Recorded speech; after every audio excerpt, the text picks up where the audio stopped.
সম্মানিত দর্শক শ্রোতা, চট্টলা টিভির পক্ষ থেকে মাহে রমজানের শুভেচ্ছা। আমাদের নিয়মিত আয়োজন রমজানের ফজিলত অনুষ্ঠানটি সকলের প্রতি দেখার জন্য আমন্ত্রণ।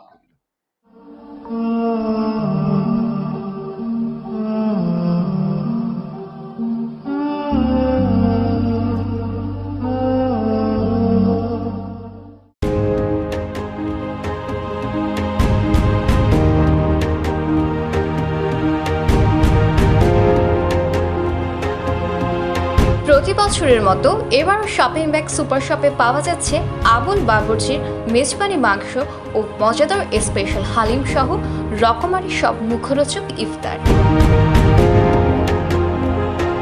আপনাদের সকলকে আমন্ত্রণ জানাচ্ছি। আসসালামু আলাইকুম ওয়া রাহমাতুল্লাহি ওয়া বারাকাতুহু। আলহামদুলিল্লাহি রাব্বিল আলামিন ওয়াসসালাতু ওয়াসসালামু আলা সাইয়্যিদিল মুরসালিন ওয়া আলা আলিহি ওয়া আসহাবিহি আজমাইন। আম্মা বা'দু ফাউযু বিল্লাহি মিনাশ শাইতানির রাজীম। বিসমিল্লাহির রহমানির রহিম।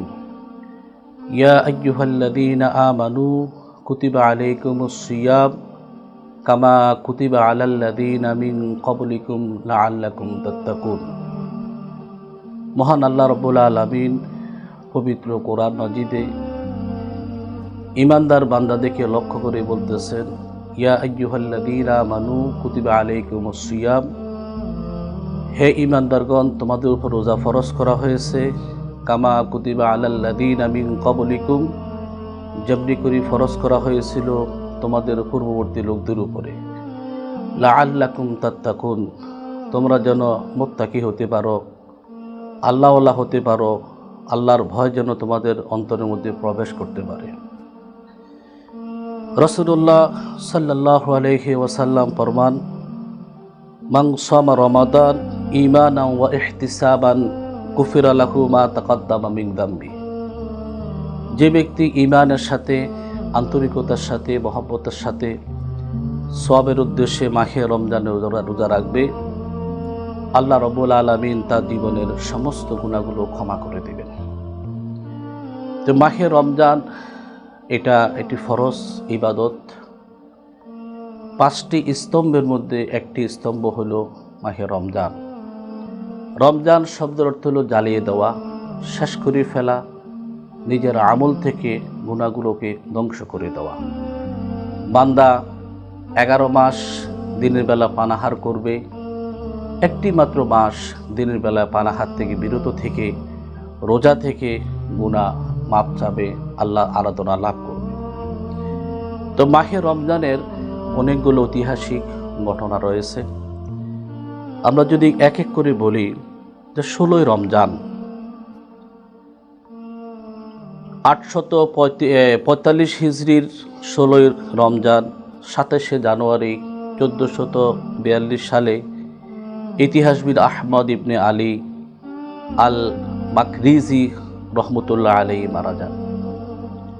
17ই রমজান, যেটি মুসলমানের জন্য বিরাট একটি বিজয় ছিল, বদর যুদ্ধ এবং মুসলমানদের প্রথম মহাবিজয়।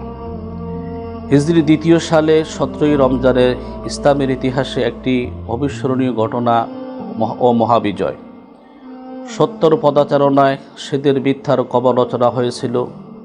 রাসূলুল্লাহ সাল্লাল্লাহু আলাইহি ওয়াসাল্লামের নেতৃত্বে 313 জন মর্দে মুজাহিদ সাহাবী সেদিন সুসজ্জিত সহস্রাধিক শত্রুর মোকাবেলা করে বিজয়ের মুকুট পরিধান করেছিলেন। ইসলামের চিরশত্রু আবু জেহেল সেদিন মুআজ ইবনে আমর ও মুআজ্জাজ ইবনে আফরার হাতে নিহত হয়। এটি ছিল মুসলমানদের জন্য বিরাট একটি বিজয়। মুসলমানরা এই বিজয় একমাত্র করেছেন তারা তাদের ঈমানে বলিয়ান হয়ে আল্লাহর উপরে ভরসা করে আল্লাহ পাক তাদেরকে সাহায্য করেছিলেন। রাসূলুল্লাহ সাল্লাল্লাহু আলাইহি ওয়াসাল্লামের এই যুদ্ধ করার ইচ্ছা ছিল না। আল্লাহর হুকুম চলে আসছে যুদ্ধ করার জন্য।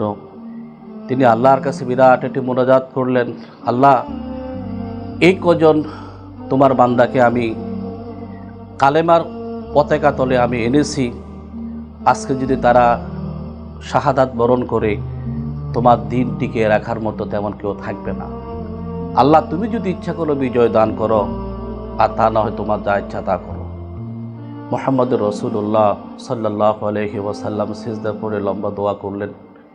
সিজদা থেকে উঠে তিনি বললেন যে আল্লাহ পাক আমাদের বিজয়ের ঘোষণা দিয়েছেন। মুহাম্মদ রাসূলুল্লাহ সাল্লাল্লাহু আলাইহি ওয়াসাল্লাম সেদিন বদর যুদ্ধে তিনি বিজয়ী হন এবং এই বেশ কিছু কাফেরকে বন্দী করা হয় এবং তাদের সাথে সুন্দর আচরণ করা হয়। কাফেররা সেদিন তাদেরকে জেলখানার মধ্যে কোনো কষ্ট দেওয়া হয়নি, খাবার নিয়ে কোনো সমস্যা করা হয়নি, থাকা নিয়ে কোনো সমস্যা করা হয়নি। এবং কিছু কিছু কাফেরকে কালেমা তলে আসার জন্য মুহাম্মদ রাসূলুল্লাহ সাল্লাল্লাহু আলাইহি ওয়াসাল্লাম সুযোগ করে দিয়েছিলেন। এবং যারা মূর্তিপণ দিতে পারে নাই তাদেরকে বলা হয়েছিল তোমরা লেখাপড়া জানো, তোমরা যদি আমাদের এই মদিনাবাসী লেখাপড়া যারা জানে না তাদের 10 জনকে যদি তোমরা অক্ষর জ্ঞান শিখাইতে পারো, এটার বিনিময় তোমাদেরকে আমরা মুক্তি দিয়ে দিব। মুহাম্মদ রাসূলুল্লাহ সাল্লাল্লাহু আলাইহি ওয়াসাল্লাম সেদিন সে শিক্ষা দিয়েছিলেন, সে শিক্ষা আদৌ আমাদের মধ্যে রয়েছে। তারপরে আবু জেহেল ইসলামের চিরশত্রু, মুহাম্মদ রাসূলুল্লাহ সাল্লাল্লাহু আলাইহি ওয়াসাল্লাম চিরশত্রু যে আবু জেহেল ছিল, সেই বদর যুদ্ধের মধ্যে আবু জেহেল সেদিন নিহত হয়। দুজন বালক গিয়ে একজনকে বললেন আবু জেহেল কে? তখন বলল যে আবু জেহেল ওই ব্যক্তি যিনি ঘোড়া উপরে বসে আছেন। তুমি কি করবা? তখন বলছে আমাকে দেখায় দাও, আমি যাব। সেখানে গিয়ে বলছে আমার নবী যে পথে চলে সে পথে যে কাঁটা বিছিয়ে দে, আমার নবীকে গালি দে, আমার নবীকে ধিক্কা দে, আমার নবীর নামে আজে বাজে কথা বলে। সেদিন যুবকেরা গিয়েই সেই দুজন বালক সেদিন আবু জেহেলকে তারা দুনিয়া থেকে বিদায় গ্রহণ করে। তারপরে 40 হিজরি 17 রমজান শুক্রবার আসাদুল্লাহিল গালিব, যিনি প্রিয় নবী মুহাম্মদ রাসূলুল্লাহ সাল্লাল্লাহু আলাইহি ওয়াসাল্লামের জামাতা ইসলামের 4র্থ খলিফা, তিনি শাহাদাত বরণ করেন। উম্মুল মুমিনিন হযরত আয়েশা রাদিয়াল্লাহু তাআলা আনহা, তিনি 58 হিজরি 17 রমজান মঙ্গলবার পৃথিবীর শ্রেষ্ঠ মুহাদ্দিস, তিনি দুনিয়া থেকে বিদায় গ্রহণ করেন। তারপরে কোরআনের প্রথম 5টি আয়াত এ মাহে রমজানে এটা নাজিল হয়েছে। ইকরা বিসমি রাব্বিকাল্লাযী খলাক, খলাকাল ইনসানা মিন আলাক, ইকরা ওয়া রাব্বুকাল আকরাম আল্লাযী আল্লামা বিল কলাম আল্লামাল ইনসানা মা লাম ইয়ালাম। এই 5টি আয়াত এটা মাহে রমজানে নাজিল হয়েছে। তারপরে হযরত হাসান ইবনে আলী রাদিয়াল্লাহু তাআলা আনহু, তিনি 40 হিজরির 18 রমজান 24শে জানুয়ারি 661 খ্রিস্টাব্দে তিনি খেলাফতে অধিষ্ঠিত হন। 19শে রমজান 1375 হিজরির 19শে রমজান 30শে এপ্রিল 1956 সালে তিউনিসিয়া বিশ্ববিখ্যাত জাইতুনা বিশ্ববিদ্যালয় প্রতিষ্ঠিত হয়। মুসলমানদের আরেকটি বিজয় হয়েছে মাহে রমজানে। মুহাম্মদ রাসূলুল্লাহ সাল্লাল্লাহু আলাইহি ওয়াসাল্লাম যখন কালেমা দাওয়াত দিলেন, এই দাওয়াতের বিরোধিতা করতে গিয়ে আল্লাহ রসুল সাল্লাল্লাহু আলাইহি ওয়াসাল্লাম তিনি মক্কা থেকে মদিনায় হিজরত করেন। এবং মক্কা থেকে মদিনায় হিজরত করার সময় তিনি মক্কাকে লক্ষ্য করে বললেন, হে মক্কা, আমি তোমাকে কত ভালোবাসি, কত মহব্বত করি। তোমার সন্তানেরা যদি আমার সাথে শত্রুতা না করত, আমি কখনো তোমাকে ত্যাগ করতাম না। এই আবেগ কণ্ঠে কথা বলে বলে মুহাম্মদ রাসূলুল্লাহ সাল্লাল্লাহু আলাইহি ওয়াসাল্লাম তিনি মক্কা থেকে মদিনায় হিজরত করেন। সর্বশেষ 8ম হিজরি রমজান মাসে 629 খ্রিস্টাব্দে 10,000 বীর সেনানী নিয়ে রাসূলুল্লাহ সাল্লাল্লাহু আলাইহি ওয়াসাল্লাম মক্কায় আসেন এবং 20শে রমজান তিনি মক্কা বিজয় লাভ করেন। আল্লাহ রাব্বুল আলামিন পবিত্র কোরআনের মধ্যে বলেন, কুল জা আল হক ওয়া যাহাকাল বাতিল ইন্নাল বাতিলা কানা যাহুকা। আজকে সত্য প্রকাশিত হয়েছে, মিথ্যা দূরীভূত হয়েছে। মুহাম্মদুর রাসূলুল্লাহ সাল্লাল্লাহু আলাইহি ওয়াসাল্লাম তিনি বলে দিলেন, যে যে অবস্থানে আছে তার সাথে আমাদের কোনো শত্রুতা নাই, কোনো বিরোধিতা নাই, তার সাথে কোনো রকম দ্বন্দ্ব নাই। তোমরা আমাদেরকে বহু কষ্ট দিয়েছো, মক্কা থেকে আমাদেরকে বিতাড়িত করেছো, 2-2.5 বছর পর্যন্ত তোমরা আমাদেরকে খাবার দাও নাই, আমাদের সাথে কোনো লেনদেন বেচা কিনা করো নাই, আমাদেরকে ঘরের মধ্যে বন্দি করে রেখেছো। আজকে যে যে অবস্থায় আছো তোমরা সেই দিনটাকে স্মরণ করো। ইউসুফ আলাইহিস সালাম তিনি যেদিন তিনার ভাই দেখে বলেছিলেন লা তাসরিবা আলাইকুম ইয়াউম, আজকে কোনো বিরোধ নয়, আজকে কোনো প্রতিশোধ নেওয়ার সময় নয়, আজকে সবাইকে আল্লাহর ওয়াস্তে ক্ষমা করে দেওয়া হলো। মুহাম্মদুর রাসূলুল্লাহ সাল্লাল্লাহু আলাইহি ওয়াসাল্লাম তিনি মক্কা বিজয়ে তিনি লাভ করলেন এবং মক্কার সাহাবী আল্লাহর রসুলের কাছে তিনার কাছে চলে আসলো এবং মক্কার মধ্যে কাবাগরের মধ্যে 360টি মূর্তি ছিল। মুহাম্মদুর রাসূলুল্লাহ সাল্লাল্লাহু আলাইহি ওয়াসাল্লাম এক এক করে মূর্তিগুলো সেই বাইতুল্লাহ থেকে এটাকে ফেলে দিয়ে বাইতুল্লাহকে পবিত্র করে মুসলমানদের জন্য চিরদিন পর্যন্ত যতদিন দুনিয়া থাকে এটাকে পবিত্র ঘোষণা করে দিলেন। মুহাম্মদুর রাসূলুল্লাহ সাল্লাল্লাহু আলাইহি ওয়াসাল্লামের উপর আয়াত নাজিল হলো, বিসমিল্লাহির রহমানির রহিম, ইদা জাআ নাসরুল্লাহি ওয়াল ফাত, যখন আল্লাহর সাহায্য বিজয় আসবে, ওয়া রাআইতান নাসা ইয়াদখুলুনা ফি দীনিল্লাহি আফওয়াজা, আর তুমি লোকদেরকে দলে দলে আল্লাহর দ্বীনে দাখিল হতে দেখবে, ফাসাব্বিহ বিহামদি রাব্বিকা ওয়াস্তাগফির, তখন তুমি তোমার রবের প্রশংসা তসবিহ পাঠ করো এবং তার কাছে ক্ষমা চাও, ইন্নাহু কানা তাওয়াবা। এই আয়াত নাজিল করেছেন মুহাম্মদুর রাসূলুল্লাহ সাল্লাল্লাহু আলাইহি ওয়াসাল্লাম কোনো প্রতিশোধ না নিয়ে সকল মক্কাবাসীদেরকে তিনি দ্বীনের খাতিলে আল্লাহর ওয়াস্তে তিনি ক্ষমা করে দিলেন। মক্কা বিজয়ের শিক্ষা হলো যে মক্কা থেকে মুহাম্মদুর রাসূলুল্লাহ সাল্লাল্লাহু আলাইহি ওয়াসাল্লামকে বিতাড়িত করা হয়েছে এবং তার সাহাবায়ে কেরামকে মক্কা থেকে বিতাড়িত করা হয়েছে, তাদের ধন সম্পদ যা কিছু ছিল সমস্ত কিছু রেখে দেওয়া হয়েছে এবং যারা মক্কায় ছিলেন তাদের উপরে অমানসিক নির্যাতন করা হয়েছে। মুহাম্মদুর রাসূলুল্লাহ সাল্লাল্লাহু আলাইহি ওয়াসাল্লাম তিনি তার কোনো প্রতিশোধ না নিয়ে তিনি বললেন লা তাসরিবা আলাইকুম ইয়াউম, আজকে তোমরা সেই দিনকে স্মরণ করো যেদিন ইউসুফ আলাইহিস সালাম তিনি তিনার ভাইদের সাথে যে আচরণ করেছেন সবাইকে তিনি ক্ষমা করে দিয়েছেন।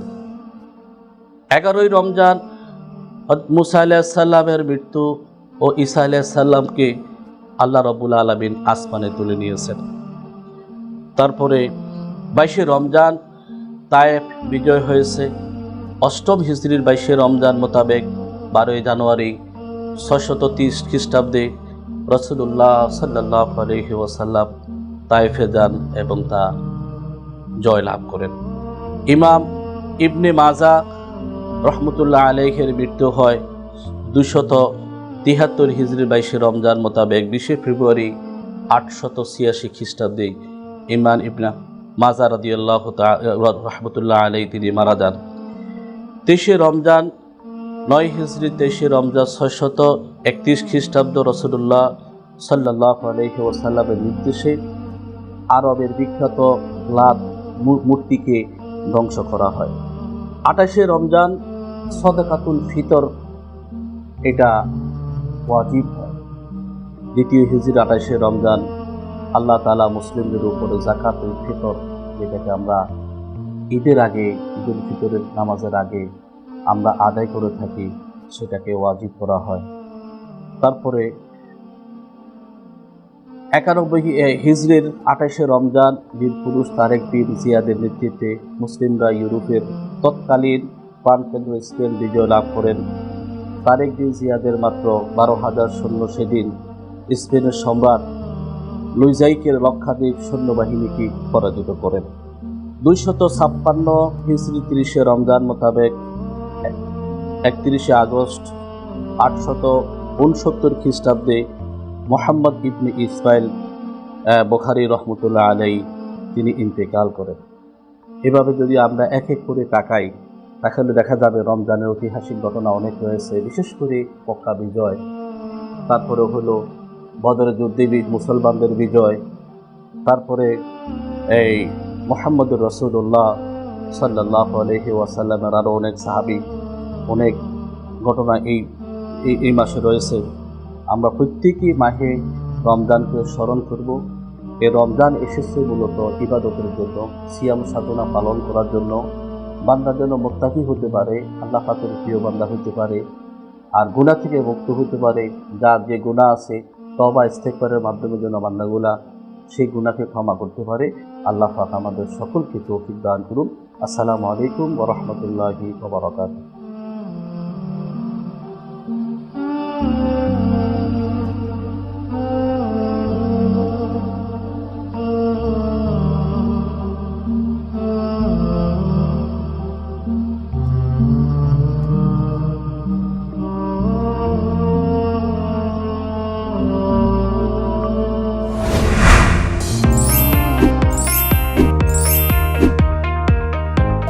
চট্টলা টিভি, ইতিহাস ঐতিহ্যের প্রতিচ্ছবি।